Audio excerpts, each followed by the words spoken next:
Hello, and welcome to another episode of In a Bite. I'm super excited for today's topic because it's something that I've been meaning to speak about since the day I started In a Bite. Now, I find the space of traditional medicine super intriguing, right? It's something that I didn't get to study as a nutritionist, so here I am scratching my own itch.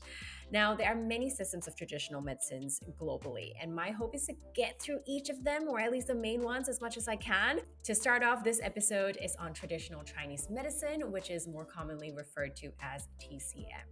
Now, I know I'm not the only one in this bubble of curiosity because when I posted on Instagram stories a couple days ago, crowdsourcing questions on this topic, gosh, you guys came through. There were so many questions, and hang tight because we do answer them in this episode, and I hope you find that helpful. So our guest today is Jun Negoro. She's a TCM practitioner based in Singapore, and she is trained in biomedical science and TCM. In her clinical practice, she focuses mainly on treating women's health and fertility. And so in this episode, we spoke about when to see a TCM physician versus a Western doctor, the relationship between TCM and mental health, what different foods mean to different people, and June also shares a really cool assessment tool that you can use to find out your own personal body composition. I learned so much in this episode, and I hope you enjoy it too.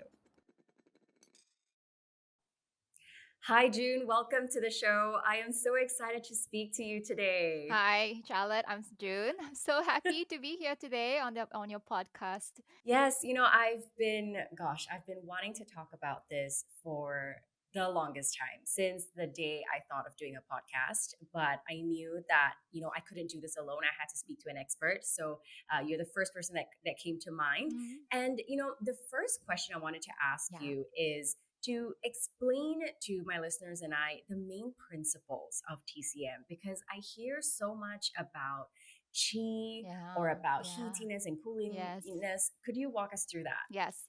So this is a very big question, but I'll try to phrase it very simply, something that's easy to understand for all listeners. So, as you know, TCM is an ancient philosophy that's been around for more than 2,000 years, and a lot has changed, right, since then. But it's very adaptable to our modern world challenges. And I think the core principle of TCM is about interconnectedness and the balance and also uniqueness that's very relevant today.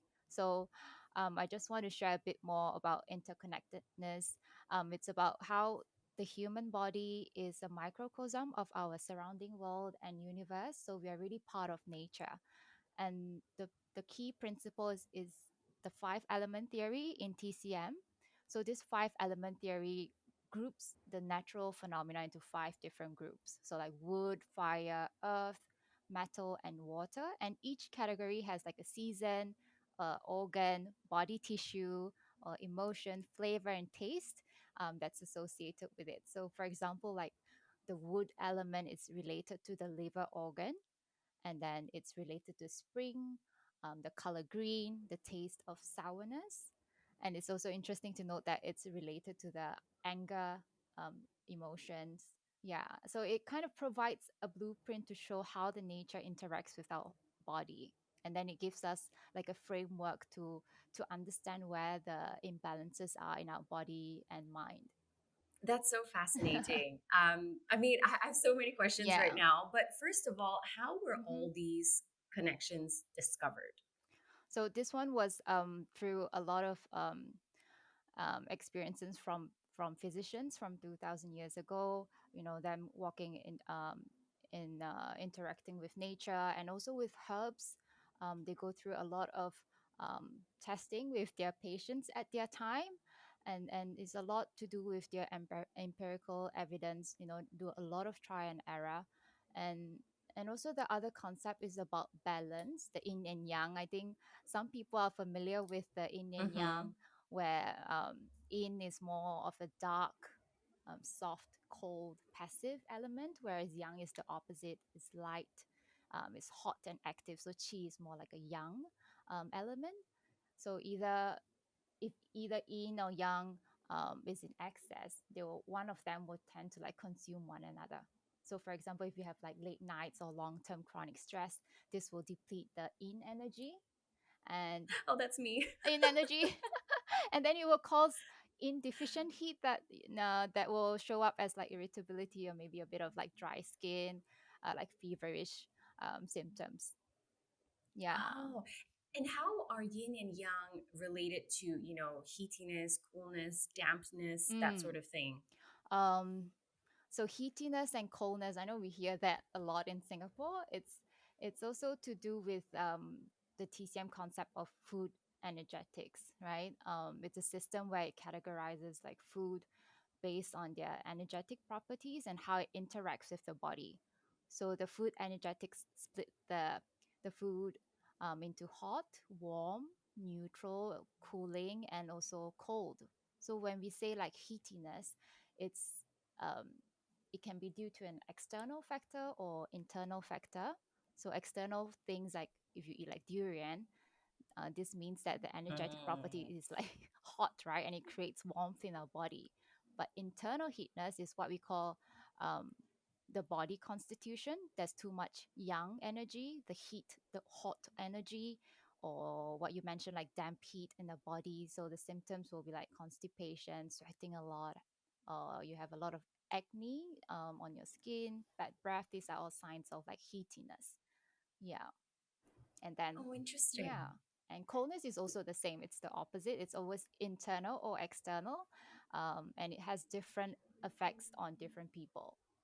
So for me, I'm a very young, deficient, very cold, cold hands and feet. So if I'm eating something that's very heaty, I might not show much symptoms, or even I will feel good eating heaty food. But if someone is Wow. very heaty and you eat heaty food, and then that will create excess heat in the body and aggravate the symptoms. Okay, Yeah. this whole world of TCM and food, I am so fascinated by it. We're going to go into it in a bit. But going back to chi, when Mm, you first meet a patient, yeah. how do you measure their chi? Mm, How do you go about it?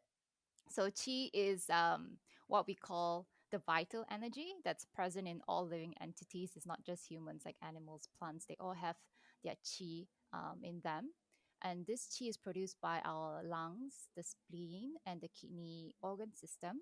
And it forms into different kind of qi. So actually, when you say qi, there's a lot of different types of qi. For example, we have what we call the yuan qi, which is the prenatal energy that we get from our parents, when you inherit when we are born. And then zhen qi is like the qi to fight off virus and external pathogens. And like wei qi is like defense qi that kind of supports our immune system. So in a very general sense, qi is like what drives us. If you have heard of the meridians, the energy channels, the chi Mm. runs in those energy channels. So they provide the active energy for us to do our activities.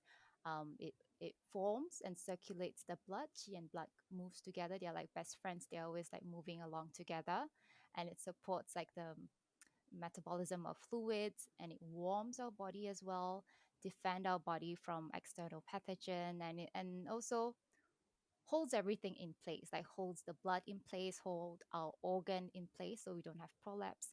So qi is really a very um, big um, topic, but that's the general understanding of qi. So imagine like a Yeah. sailboat on the sea. The qi helps to push things along and power things along. Mm. So qi is the vital energy that runs in our body to push things, get things going. And this is why, for some people, I do hear them say, "Oh, I have a weak chi." So, Mm. what can one do to improve their chi? So qi you can eat according definitely to your body type. So when we talked about the constitution, there's one called the qi deficiency um, a constitution. So when qi is very low, you'll feel very tired. I think that's the main symptom that we see. You get tired very easily, and you might have like a pale complexion.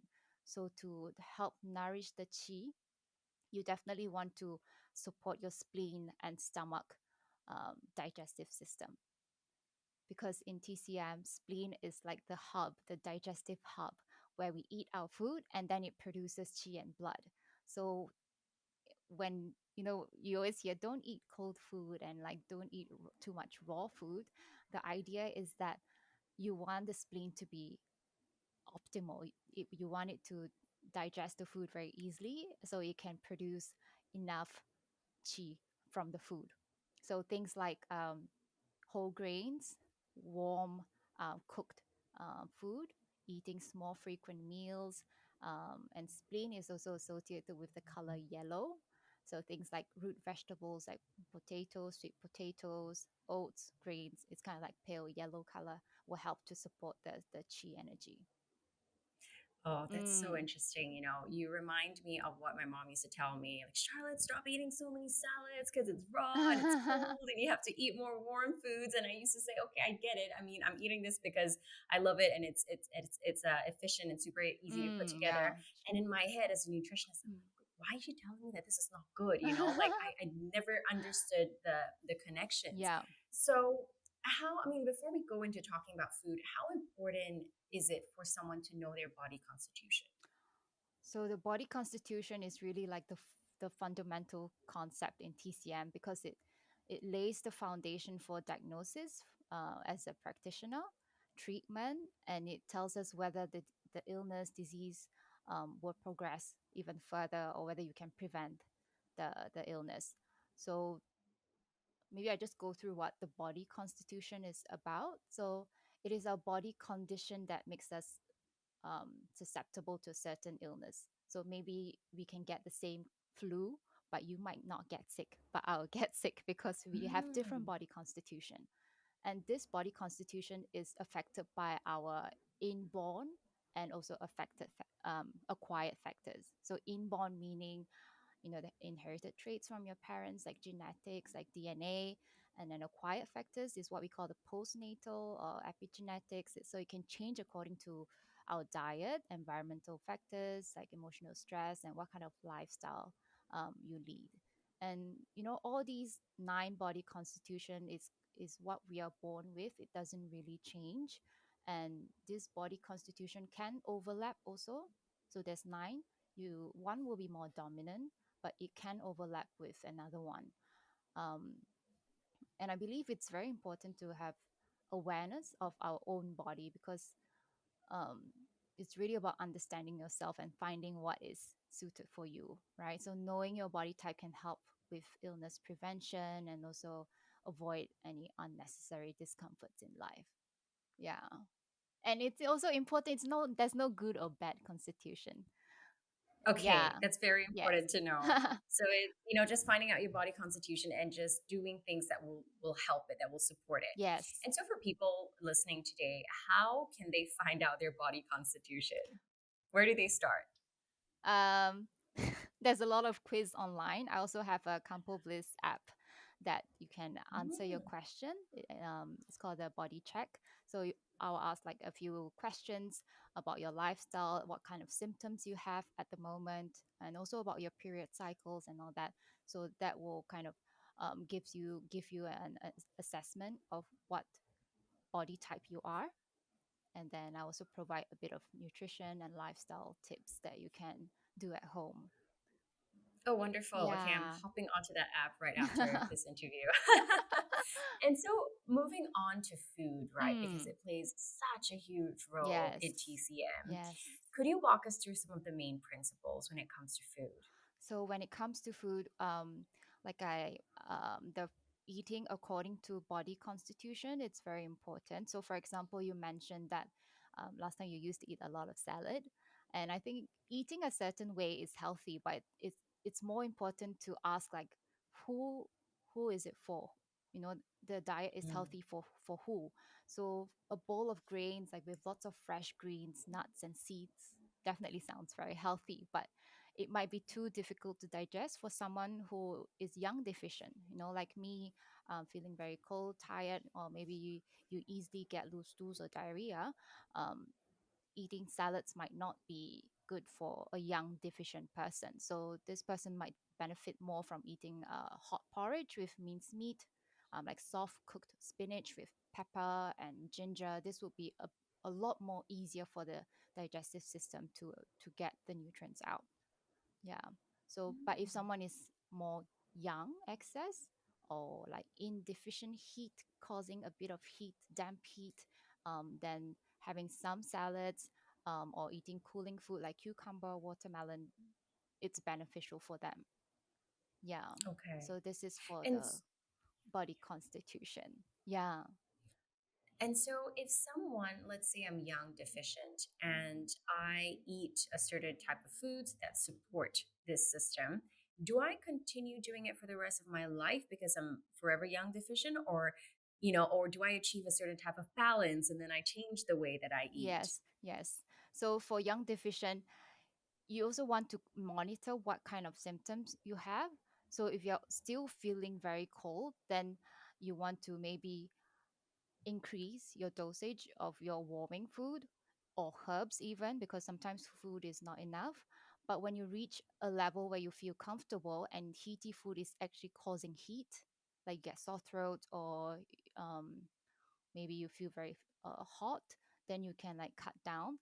But a young deficient person kind of tend to go back to their body constitution easier.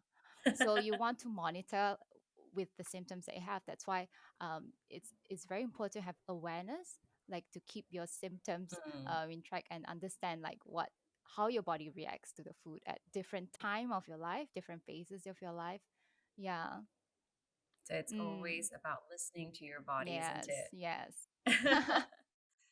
And wow, I have so many questions about this. So, is it just say that eating a heaty food? So, for example, let's take mangoes. Mangoes are Mm. heaty, are they? Yeah.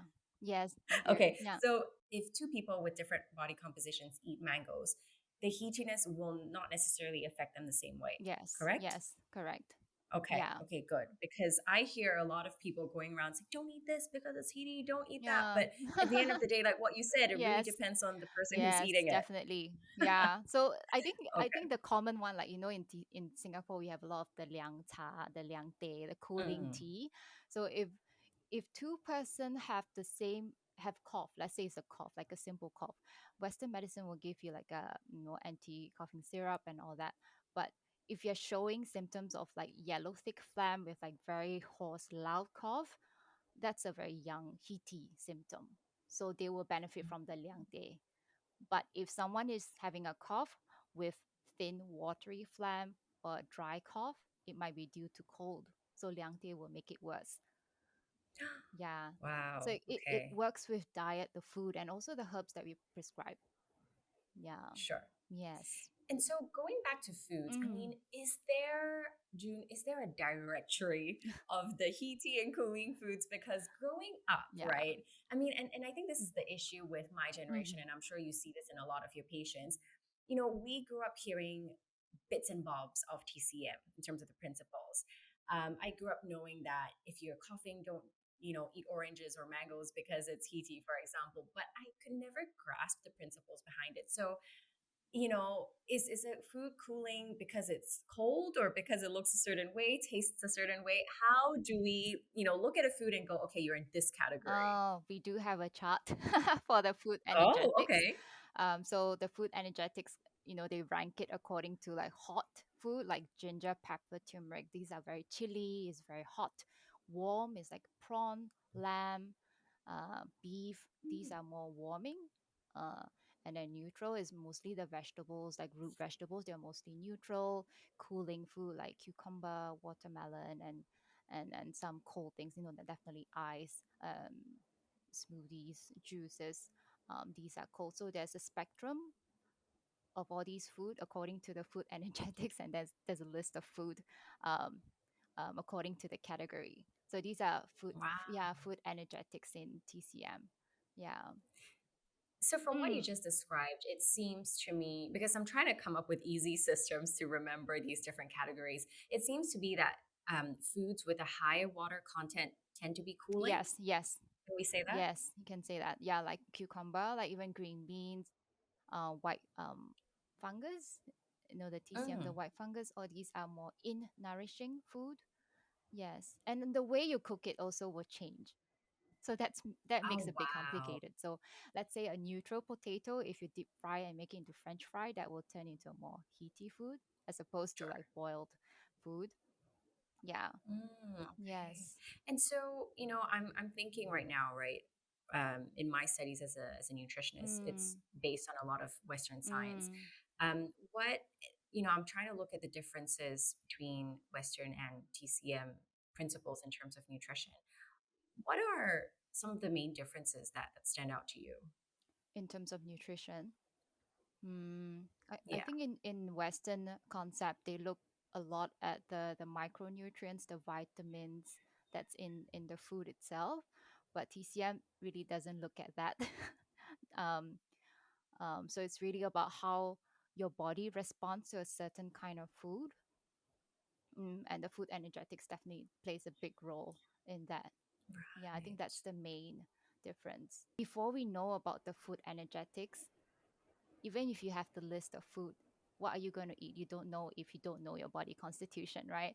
So they really go play hand in hand. So in Western, I would call it maybe Western slash modern nutrition, we look into, you're right, micronutrient deficiencies. What are the macronutrients you have on your plate? Carbs, protein, Yes. fats. But in TCM, you're looking at the energetic deficiencies. Yes. Am I right in saying that? Yes. The energetic properties of the food. Yeah. And of course, now that we Right. know all about, the healthy fats and the protein, I do take it into account when it comes um, to having a balanced nutrition. Now, you do have to have carbs, protein, and healthy fats in balance. But with that, we kind of look at what um, like heaty, more warming food, cooling food according to your body type. So there is an overlap when it comes to TCM, and it's also important like the different flavors that comes with the food in TCM. So there's 5 different flavors that's associated with the different organ systems. I don't know if Wow. you've heard of the flavor concept in TCM. Yes, I Yeah. have. I think I'm most familiar with bitter, but I Mm. can't tell you what each of them mean. I mean, could you walk us through that? Yeah, for sure.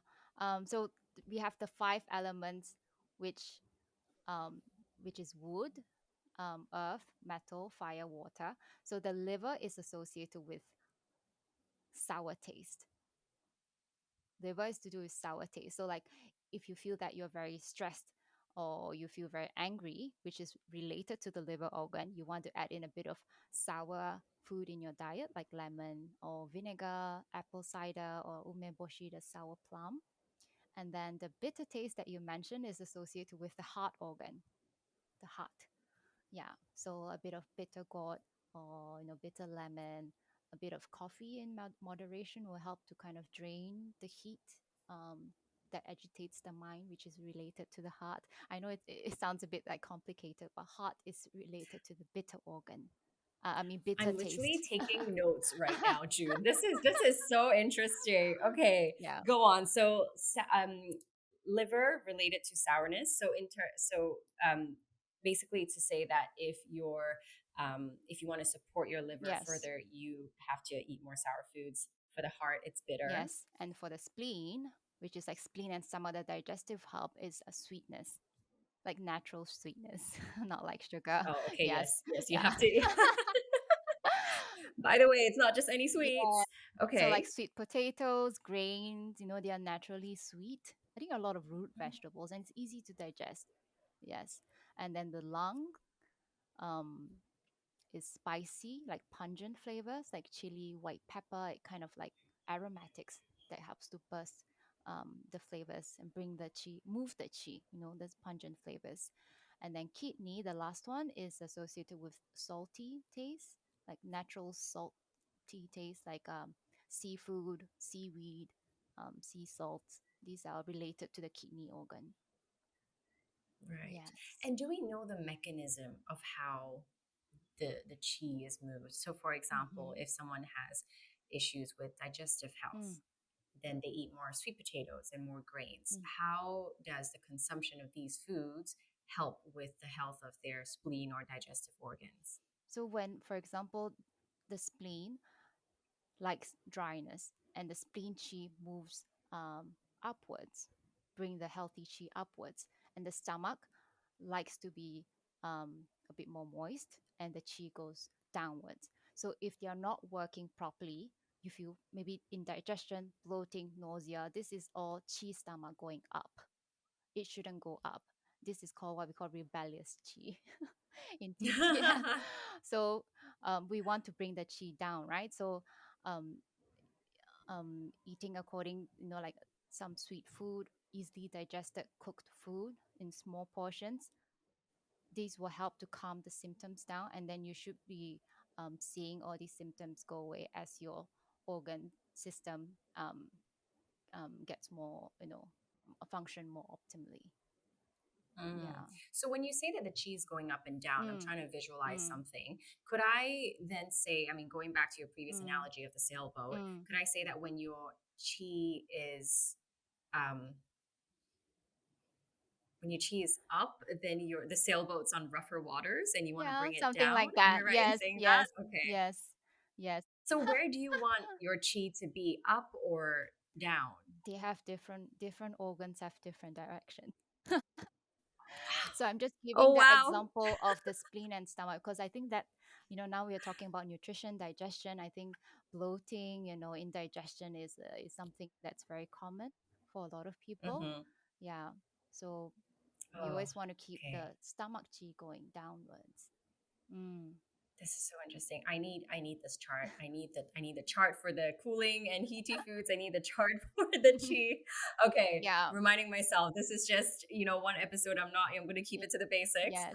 Um and I just also want to compare TCM to, other aspects of modern nutrition. Mm. Intermittent fasting. This is Mm. something that is very, very common these days. Mm. How, does TCM look into that as well? Yes, we do have something called the body clock. We eat according to our body clock. Um, Mm, so the TCM emphasizes the importance of eating in harmony with the body's natural rhythms. So the body clock has, let's say, 24 hours, right? We have 24 hours in a day. It's divided into 12 2-hour intervals. So every organ system has 2 hours of peak time where the chi is moving through and they are most active. So, for example, we're talking about spleen and stomach. They are most active and efficient in processing food around 9 to 11 a.m.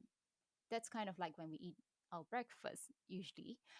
So, those with weak stomach and spleen, I wouldn't recommend doing the intermittent fasting for too long. um, so like a 12 hour, like skipping your breakfast and maybe eating around like 9, late mhm. breakfast. I think that will be good. Um, so short answer, intermittent fasting really depends on the individual. Yeah, for Yeah, someone who is more doing something that's more labor intensive, um, they will benefit from eating that.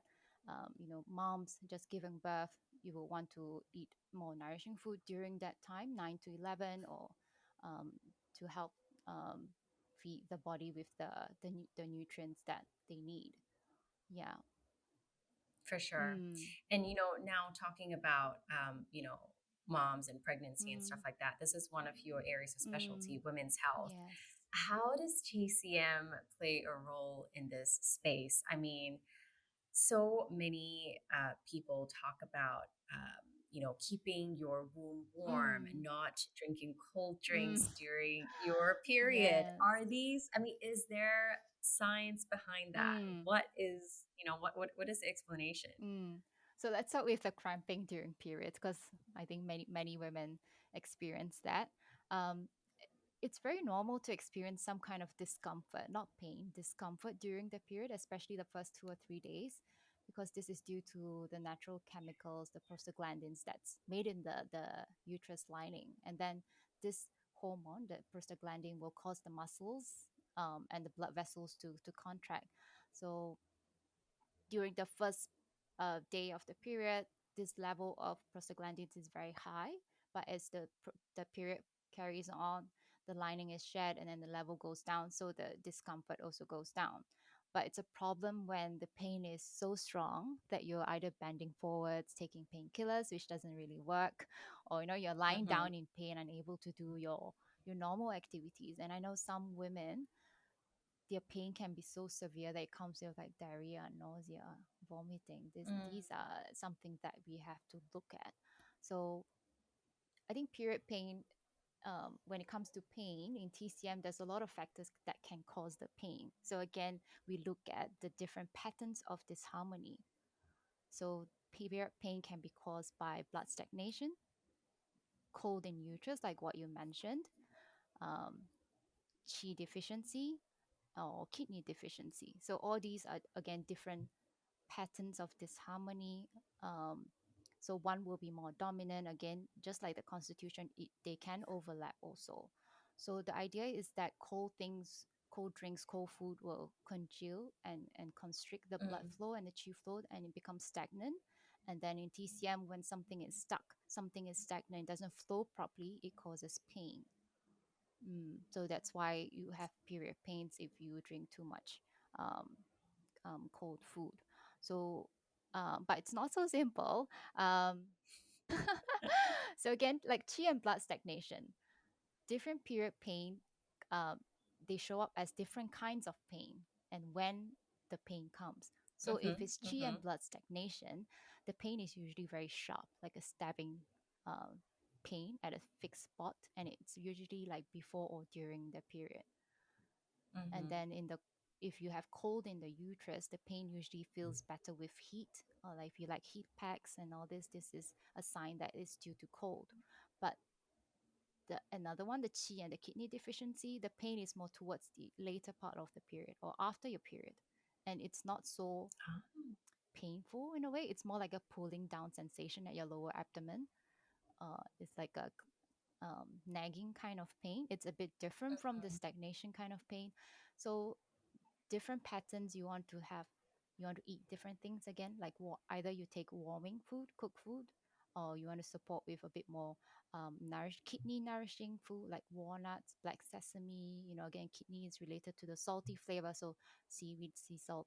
Um, so different pattern, different food.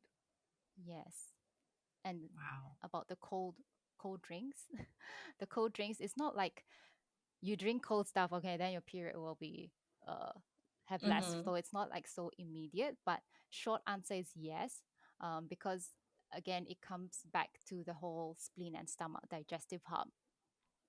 The digestive hub creates chi and blood from food. So imagine like a pot over a burning fire, right? So the food goes into the pot, which is digested, and then the fire refers to the digestive fire. I think we are kind of all familiar with the digestive fire. It helps to burn and ferment, digest our food. And if the fire is weak or you keep adding ice, your very cold, bubble tea or cold salads, the fire have to work really, really hard. And then over time, this fire becomes smaller, meaning that your spleen digestive hub becomes weaker and it cannot produce enough qi and blood. That's why you get lighter periods. No? Yeah. Mm. Light period can be one of the symptoms, or like the coldness will congeal and then you get like clotty periods. Mm-hmm. Yeah. So that's kind of the rationale behind why you should limit um, raw and cold food, especially if you're young deficient and especially when you're having your period. Other times, it's okay to have a little Right. bit. Okay. If Yeah. everyone listening to this, you like your cold water anytime outside of your period, it's Yes. totally fine. A little, but in Um, moderation. Yes. in Yes. moderation, as always. Yes. But June, I'm also really curious because if we think of our body as a vessel, I mean, Mm, our body is pretty efficient at keeping, a stable body temperature mm, in good health. yes. So if I'm drinking cold Mm, water, the temperature of the water, once it enters my body, is it really going to affect that digestive fire that much? Or is my like my internal body temperature able to sort of, balance that out? mm. So again, it comes down to the constitution. Um, Mm. if you're very young deficient, you're already cold, not the temperature cold, but the coldness in the body will not be able to tolerate the coldness so much. And but if you are more on the heaty excess, showing a lot of heat symptoms, when you take in cold food or cold drinks, it has the ability to balance back much faster, so you might not show any symptoms. So um, it's more really about the balance, goes back to the balance of yin and yang, hot and cold. Sure. Yes, It's like, how we where's your see. body's baseline, Yes, right? yes. Yeah. Mm, Okay. Wow. That's so fascinating. mm, And for all our listeners who menstruate, mm, is there one piece of advice you can give to everyone to start doing when it comes to their periods? I know we all have different body constitutions, but is there, one piece of advice that you can give? Blood is the energetic basis of all women. So we see blood as a in essence that's very important to our female body.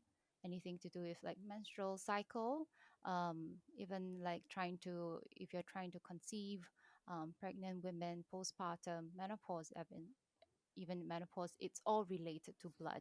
So in TCM, we Hmm. really focus on nourishing the blood um, at any stage of life in women. So I want you to eat blood nourishing food. There's a lot of blood nourishing tonics like tang gui soup, chicken essence, high quality protein. I know in Western medicine, protein is very important for the hormone, for building the hormone, for hormone balance. Hmm. Dark green vegetables, tempeh, red beans. These are all very um, blood nourishing food and tonics that every woman can benefit from. Oh, wonderful. Yes. Okay. I've already taken down the list. I'm very happy with that. For our listeners who are not familiar with Dang Kui, Mm. what is it? Tang gui is a blood tonic. It helps to, it's a warming herb. So Mhm. if you buy from like the TCM pharmacy or even in the grocery stores, you might find like tang gui soup packets. Mm. Angelica root, I think it's called in English. It's very uh, warming and nourishing. It's mixed with other herbs as well to help boost the qi and blood together. So it Okay. helps to nourish the blood and also help with the blood circulation to have a healthy blood circulation in the body. Gotcha. Yeah. So, and so anyone can take that in In general. general, yes. In soups, Okay. the dosage is not very high. So most women, like especially after period, during period, is a good time to take those Mm. tonic soups. Yeah. And talking about those packets that we see Mm. in the supermarket, I mean, I love how accessible it Mm. is, but I mean, I just look at the various packets of herbs and I'm lost. What, I mean, are they safe to consume at home, as in when? Yes, of course. If you don't want to be like maybe taking the same herb every single day, um, but I think you can on Google. There's a lot of you can Google them what the tonics are for. Mm. The packets they do write like either boosting the chi or digestive health. Even they have different packets for different issues. So um, having it once a week in general, because it's kind of like a food based tonic. So having it once a week is okay for most people. Okay. Yes.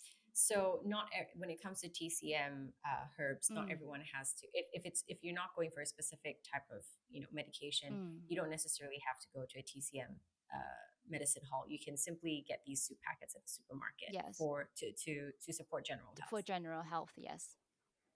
Yeah. Okay. Oh, fascinating. Okay, I probably should spend some time on Google learning a bit more about these herbs and maybe getting a packet for myself. Yeah. Um, I also want to talk Mm, about mental health. mm, It's something that more people are aware of right now, yes. and we're doing so many things to help support it Yes. in different aspects of our health. Yes. Does TCM have a Yes. role in mental Yes, health? for sure. It's a big What does topic that in look like? TCM. So there's a whole textbook on psychology of TCM. Wow.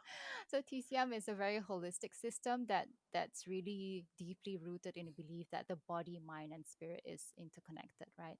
So one of the key concept is how they associate the sun and the organs. So sun is what we call the mind or the spirit that lives in our heart. So a balanced sun is associated with mental clarity, emotional stability, an overall sense of well-being. And when this sun or spirit is disturbed or unbalanced, it can cause symptoms such as stress, anxiety, insomnia, or poor memory. So these are all what we call mental health in TCM. And this sun is again affected by the the other organs. So the five, again, it comes down to the five elements. So the five element theory says that the organs have different emotions. Mm, So liver is to do with associated with anger. So if you have too much mhm, anger, it will damage your liver function, liver system. Not the physical organ, but the liver organ system. Or if you mm, find that you're very angry all the time, then maybe your liver is not balanced. The chi flow in the liver is not smooth. And then heart is to do with joy. Spleen is worry or overthinking. Lungs related to sadness or grief. And kidney is associated with fear or shock. So different organs have different emotions. Um, Too much of emotion, let's say joy, like excessive joy. Some people suddenly have, got a toto and got a lot of money. Sudden excessive joy. Sometimes, rare cases, they might get heart attack. These are very rare cases, but that's how like emotions and organs are related. And I think maybe one example is anxiety. I see this a lot in the clinic. It's like a chronic state of fear, not just fear that's related to the kidney, but maybe there's a bit of worry or shame or guilt, just general uneasiness all the time. And some people even have like panic attacks. So TCM sees this as a palpitation or mental restlessness, which is again related to the heart, right? So this causes the sun, the spirit, to be unsettled. The sun has no mm, place of residence in the heart. The sun is like floating. Oh, okay. where do I go? The heart is not healthy enough to house me. So the heart blood might be deficient, and then the heart heat might agitate the mind. That's why causing all these anxiety um, symptoms. Yeah. So it's a lot to do with again the five organs and the spirit when it comes to mental health. I see. Okay, so Yes. not only do we have to balance our chi, we have to balance our shen. Yes. Shen. You're adding more layers here, June. There's a Wow. lot of And layers. Yeah, it makes it very abstract. Sometimes it's hard to grasp mhm. the concept because it's so abstract. Like, what is Shen? Like, it's not housing in my heart. Like, what does it mean? Um, but I think that's kind of the On beauty it, of TCM. It's a very different way of understanding the basic concepts of our body, how we look at things, the food, I the nature, agree. everything is all interrelated. In fact, I think it's quite poetic, the way that you put it, and it makes me want to mm, find out more. mm, So talking about the shen, I mean, mm, we've spoken about how food can help our chi. When it comes to shen, what mm. are the modalities to help it? Is it still food? Is it, acupressure? Yeah, What, yes, what does that look like? yes. So let's take anxiety as an example. The causes can be due to irregular eating, eating too much too fast at a very irregular timing. This will kind of um, cause burden again on the spleen and stomach, causing the stomach qi and yin to be deficient. Or you can be eating too much damp producing food, like dairy products, milk, cheese. Too much of it will cause phlegm. Phlegm is like having too much dampness. Dampness is like having high humidity, too much excess fluid in our body, and then they congeal and make it very sticky and become phlegm. So this will obstruct the sun, and then it aggravates the anxiety. So that's the cause of um, emotional instability. So you want to use again like bitter taste to drain the fire if there's too much heat that's agitating the mind. You want a bit of bitter taste to drain the fire, and then you want to use a bit of cooling, nourishing food, nourishing in food to help support the heart. So just get back into balance. Uh, Mm-hmm. yeah. Yes. Wow, I feel like I feel equipped with knowledge now, but at the same time, I feel empowered, but also like helpless at the same time because I don't know where to start. I'm just thinking now, like, okay, every meal, I'm just gonna make sure I have all five flavors, just to balance things out. Yeah. This is wow. I'm learning so much, Mm. and I've always had so much admiration for TCM physicians because the literature is so in depth and Mm. it's not as easy as Googling an answer. Yes, it's sometimes even difficult for physicians to understand sometimes because a lot of the texts are written in very written 2 3 thousand years ago, and it's not the Hmm. way we write and speak now. So a lot of the text, like there's one quote that I found about mental health. Um, so it says, it's very poetic actually.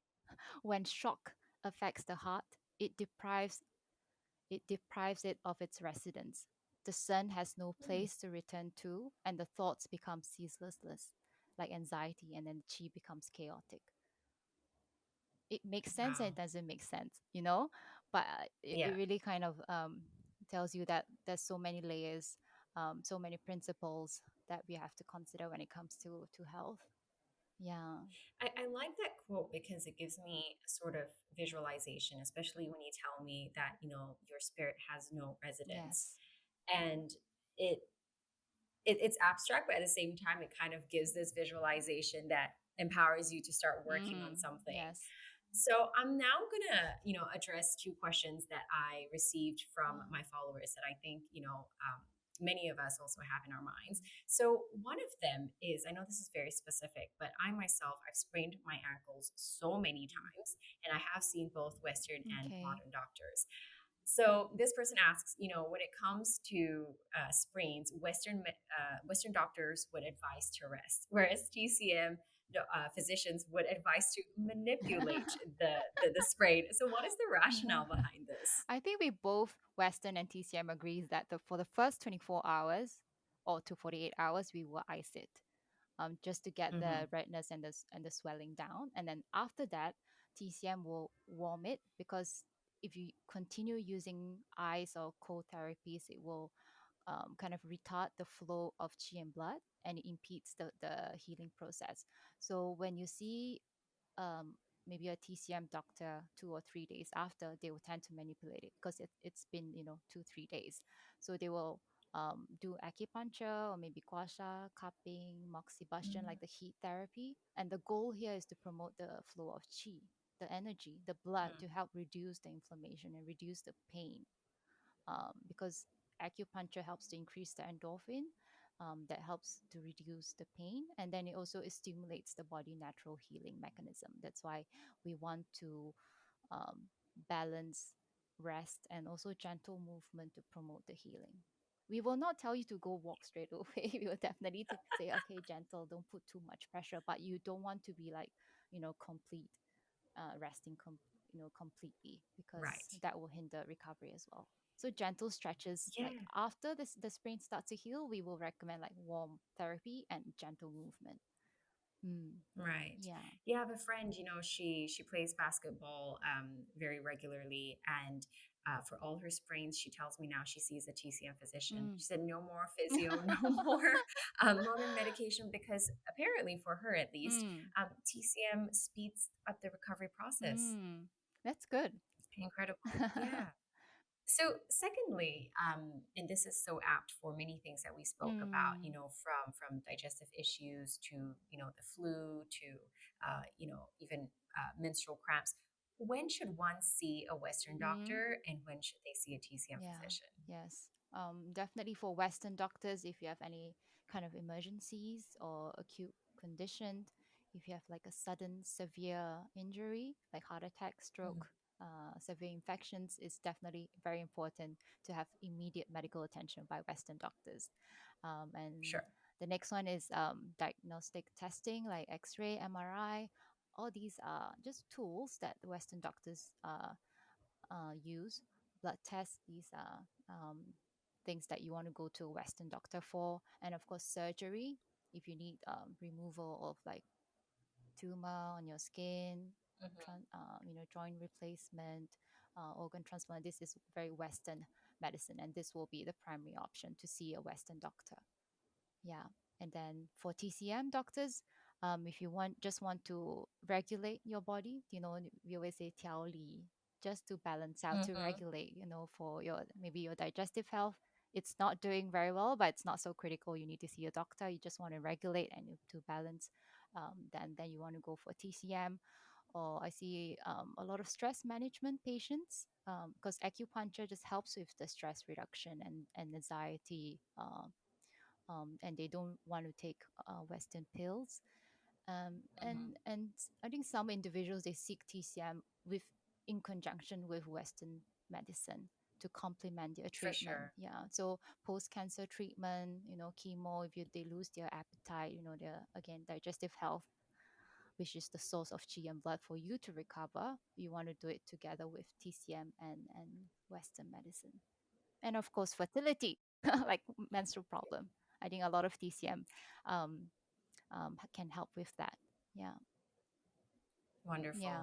Yeah, I like how both both systems are Mm, very complementary. mm, So you can also say that TCM is for the management of health, for yes. balancing out certain aspects. It's not, of course, not for your acute pain Mm, or if it's something that needs immediate attention, yes. but almost like taking your health to another Yes. level. Would Yes. you say? Yes. Definitely. Yeah. And also, Wonderful. just as an education, have an awareness of your body. I think you learn a lot when you like food. You maybe some things you think that you were doing it right. You I see a lot in the clinics. They say they eat very healthily, but it's not right for you. You learn a lot Hmm. from that, and then that's how you kind of manage your own health at home. Yes. For sure. Yeah. I think one of my main takeaways today is that the term healthy, as much as I don't like to use the term healthy and healthy, but just for this purpose, Yes. the idea of healthy is different from one person to Yes. another. Yes. Definitely. It's all about, knowing where your baseline is, what your body composition, Yes. and, you can't compare one person to another. Yes. And, very similarly to modern nutrition, right? What is good for one person may not be good for the other. Yes. Yes. Definitely. And where you are in your life as well. I think that's important. Like a pregnant woman will eat very differently postnatally. So Hmm. different stages of your life, you'll eat different things. Yeah. Yeah. Wonderful. Well, Jude, that was so enriching. Thank you for sharing all of that. Before you go, Hmm. I've got two more questions for you. Okay. One of them, when someone is looking for a TCM Uh-huh. physician, Yeah. are there qualifications for them to Oh, look out yes. for? In Singapore, it's very strictly regulated. So in Singapore, we have to graduate with a university qualification, either a local university or foreign university, and they do have a list of foreign university that you have to graduate from. And then we have board registration examination. So once you pass, then you are registered um, full license TCM. So if you're not licensed, you will not see them practicing. So I think in Singapore, it's very safe that all TCM physicians are licensed.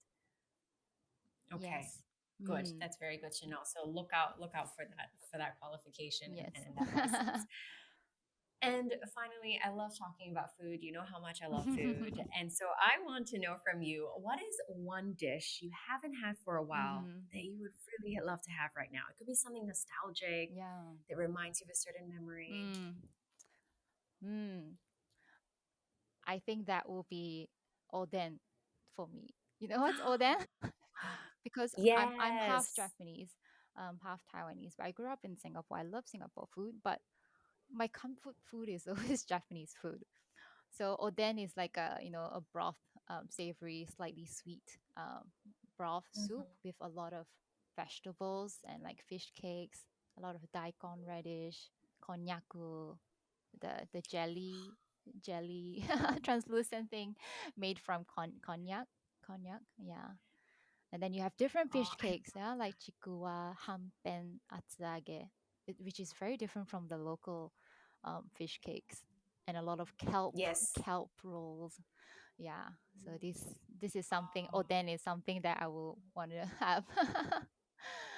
I have to admit, I haven't had a lot of oden in my life, but the Mm, ones that I've had, I really love it. There's something about certain Japanese dishes that have a wonderful balance of savory and mm, sweetness in it. yes, yes, and And depend. oden's definitely one of them. Yes, yeah, and depending on like which region you're from, even within Japan, I think some places have like more sweeter version, and then other areas. are more savory. Yeah. Wonderful. So, June, if you were craving Oden, where in Singapore would you go Gosh. for that? I usually make my own. They have a oden set. If you go like Okay. Isetan or like Don Don Donki, they do have a oden set. So I usually buy the set and then some other additional vegetables that I buy, and then I just make it at home because it's like a hot pot, right? So Hmm. yeah, I just like to have Oh, it noted. at home. Okay, Yes. now I know how to make my own Oden. Yeah. I'll look for these sets in the Oden sets, supermarket. yeah. But do it's a lot of like fish cakes in them, so you really want to add in a lot more vegetables in that set. For sure. Yes. I'm with you. Mm. Wonderful. And where can people find your work, June? You can find me on Instagram at Kanpobliss, Kanpobliss. So that's where I generally share my TCM tips with everyone. Wonderful. I love them. They're so visually appealing, Thank so you. easy to understand. And of course, I'm going to check out that assessment tool to find out my Oh, body composition. thank you so much. It's a free app, so mm, do check it out. Yeah, I think you will find it very interesting and informative as well. Amazing. Thank you so much, June. Thank you. Wow, absolutely mind blown. That was so much information that June just shared there. For those of you watching on video, this is all the notes that I took down, or rather scribbled throughout the episode. So much to digest. I hope you found that useful. And if you did, share the link to this episode through text to a friend or even on your Instagram page, Instagram stories, whatever you find is best to share this with your friends and family.